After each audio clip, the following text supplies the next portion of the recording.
Hello everyone, welcome back to the channel. Today we're going to be making some black drum and big bull red leaders. We're going to start out by using 300-pound test monofilament right there. That's leader line. And then we're going to use a 7/0 sized hook. That's what I've been using, and it's worked exceptionally well. We've got some aluminum sleeves right here. This is the 2mm size. We're going to be using power swivels, the size 2. I would like to use size 1, but I couldn't find any, so this right here is what I've been making everything off of thus far. I've got a snap swivel, that's a size 4, that's 50-pound test. This is 230-pound test. And then I've got these beads right here that I purchased from Amazon. Not sure why we use them, but when you come to the coast and you're going to buy these leaders from the bait shops, they all use them, so I don't want to reinvent the wheel. And although this doesn't go on the, like it's not permanently affixed to the leader, but we use a size 6-ounce spider weight right there. And then you got some crimpers right here for the aluminum sleeves. So essentially this is what we're going to be making right here. This is a 4-foot long segmented leader. So we have two 2-foot segments. And this is what y'all see me catching bull reds and the black drum on. And so that's what we're going to make. And hopefully I can do this in one take. Actually, I will do it in one take. I don't want to edit or anything like that, so y'all can see just how long it takes to make one of these. We're going to start off by doing a 2-foot segment. That's 1 foot, that's 2 foot right here on the desk. And I'm going to give myself some leeway of like maybe an inch to ½ an inch long. So what I mean is from here, the very end over here, to here is 2 feet, but I'm going to go about, yeah, that's close to an inch on each side. And we want 2 of those. All right.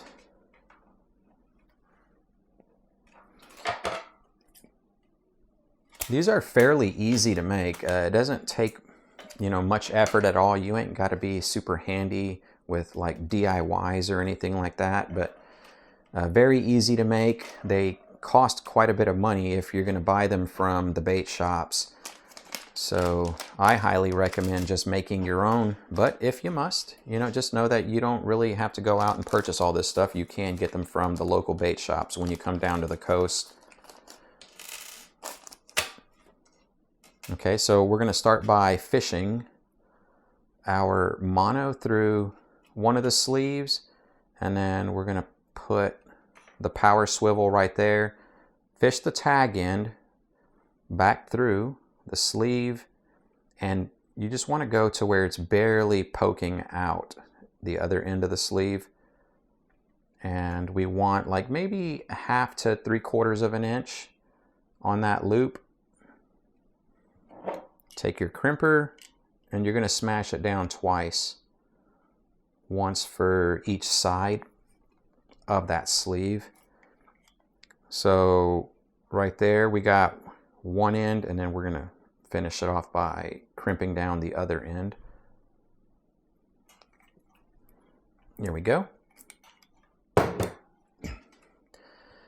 there you are right there. So the next thing that we're going to do is these beads right here. I use a total of 10. That's the happy medium that I have found to not have any issues. So I say that, but honestly, I'm just, yeah, who knows how many beads you're going to need to use. I put 5 on each side of my snap swivel. So there's 4 right there in black. This is just for aesthetics now. You can use any color that you want. My channel colors are like red and black, so that's why I'm doing what I'm doing with the color scheme that I have chose. So we put 5 right there. We're going to do a snap swivel, and this barely fits through, which is why I selected the size that I did. it fits through that 300 pound and it slides pretty easy. So fish that all the way down. We're going to go in reverse now with the color scheme. So we do a red one and then 4 black ones. Here we are. And so essentially that's what it's going to look like right there, a total of 10 beads with the snap swivel straight in the middle. And now we're going to fish another sleeve through, another power swivel, and we'll crimp this down right here. Again, the goal is to just try to make, when you crimp them down, all these loops about the same size. Just no need to be any bigger or smaller. Here, let's get all this stuff out the way. All right, right about there looks to be good. And on all your crimps, it's just because of the size of the sleeves that I'm using and the crimpers, I got to crimp down twice on every sleeve just to make sure that it holds everything in place.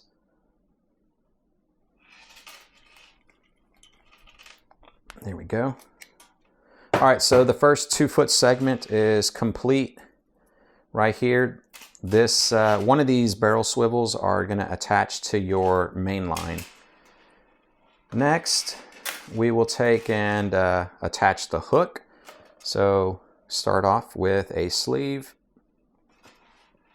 You can go, at this point, you can go through either end of one of these power swivels. It really doesn't matter.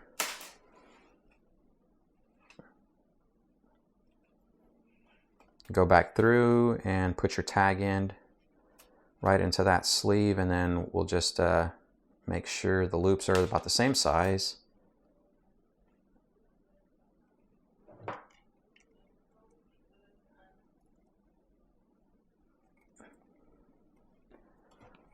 Right there.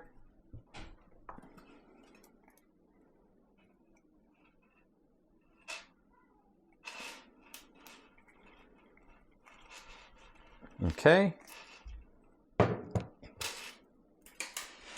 And then we'll need one more sleeve, our hook.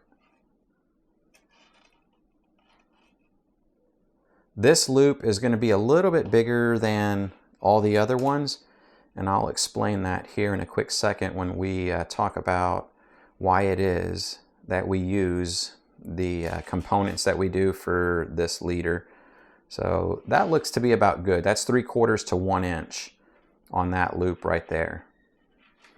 All right, now we'll just crimp this fella down.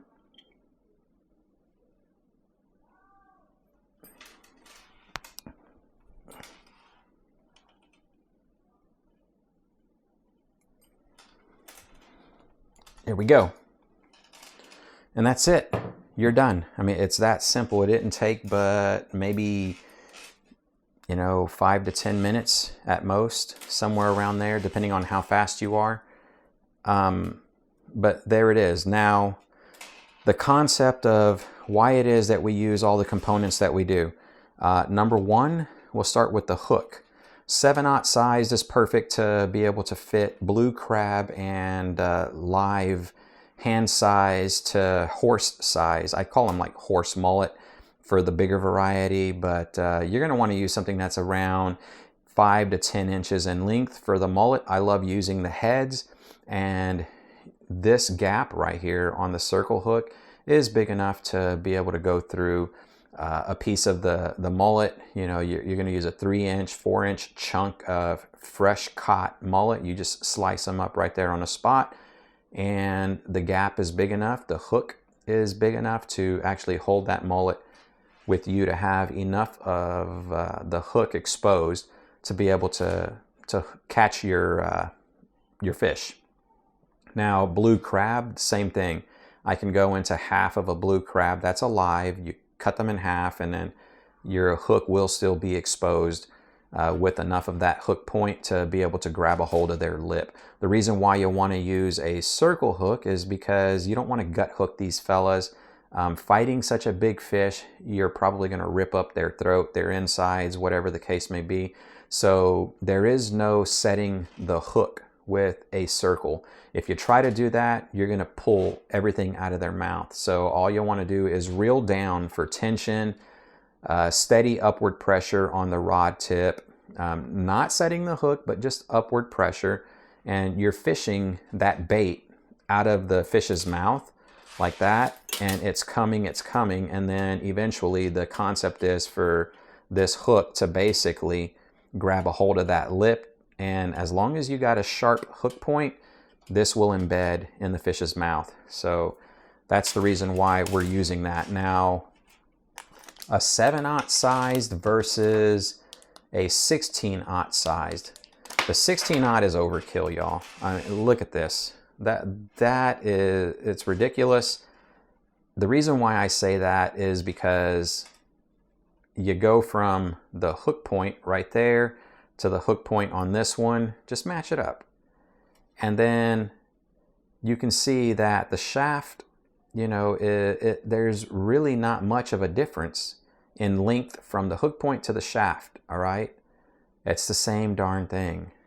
Maybe you can hold a bigger bait, but this is just, it's simply overkill. It costs a lot more money, and this gets the job done. I've been using this leader, the style of leader, for probably 3 years now. This is my new improved version because I put this joint right here, this power swivel, and what this right here, why you want it jointed is because when you put whatever size spider weight that you're going to use, that goes onto the snap swivel over here, just like that. Once you cast out and your spider weight basically anchors into the mud or wherever it is that you're fishing, the current starts to rip and your crab will start to spin. Like this is going to start spinning. And my first version of this did not have that swivel right there. And so what happened is my line got all twisted up, my leader got all twisted up, and it was pretty nasty. Your bait isn't out there being able to move freely, so that's why I added this right here, that segment, and it works exceptionally well now. So I don't twist my line up, I don't twist my leader up. It's able to swivel freely and not affect the remainder of the setup right there. So that's why we use that joint right there. The beads, yeah, I don't know why they get used. The only thing that I could think of is maybe during the cast, it maybe helps to prevent the weight from mangling up your line, I guess. I mean, yeah, I'm not too sure, but if anybody knows, leave a comment down below. The reason why I'm using a small snap swivel, again, it's because it's the smallest that I can find to be able to slide freely on this very thick leader line. And if I'm gonna lose anything at all, hopefully I can, you know, if your weight gets anchored into rocks or something like that, it gets tangled up in other fishing line that's out there, hopefully you can generate 50 pounds of pressure to be able to bust the snap swivel itself. And at least you get all of this stuff back so that you could use it to make another leader line, because all these components, it gets pretty quick whenever you have to buy everything all at once. So it's pretty expensive, but then the sheer amount of leaders that you get to make is a lot. So anyhow, that's one of the reasoning behind that snap swivel. And then again, we got this right here. The reason why we're going with such thick leader line is when you're out there on the rocks and you've got these fish all the way in, you've fought them, they're tired, they've given up, they're at the edge of the rocks, the swell's coming in, hitting those jetty rocks. Sometimes they can get pretty brutal depending on the conditions, and you don't want to go all the way down there because the swells are constantly coming at you. So when you do go down there, to hurry up and grab your fish, This thick line right here, you can wrap it around your hand and pull up without fear of it slicing through. We don't need 300-pound test just for the sake of fighting a 300-pound fish, or we think the line is going to bust. That's not the issue. The issue is you can use 30-pound tests to bring those fish in. Sure, you can fight them and everything's going to go off without a hitch, but when it comes time to get that line, grab them, hoist them up to the top of the rocks, the thinner line is going to slice through your hands, especially if your hands are waterlogged. You know how they get that prune-like effect? They become soft and mushy. That line will cut straight through you. This stuff won't. So that's pretty much it. That's the basic concept of these big bull red and black drum leaders. All of this stuff, for the most part, was purchased on Amazon. So what I'll do is try my best to link everything. I do know that these came from the sporting goods store. I don't know if I can find these, but I'll try to link something down there in my video description that's comparable to this right here as far as its size, so that you can use. And if you go to Amazon and you do make a purchase, I will earn a small commission, so I do appreciate that. But yeah, any questions, drop all those comments down below, and I'll do my best to answer every one of them. And if you enjoyed the video, don't forget to click that thumbs up button, and I'll see y'all on the next one.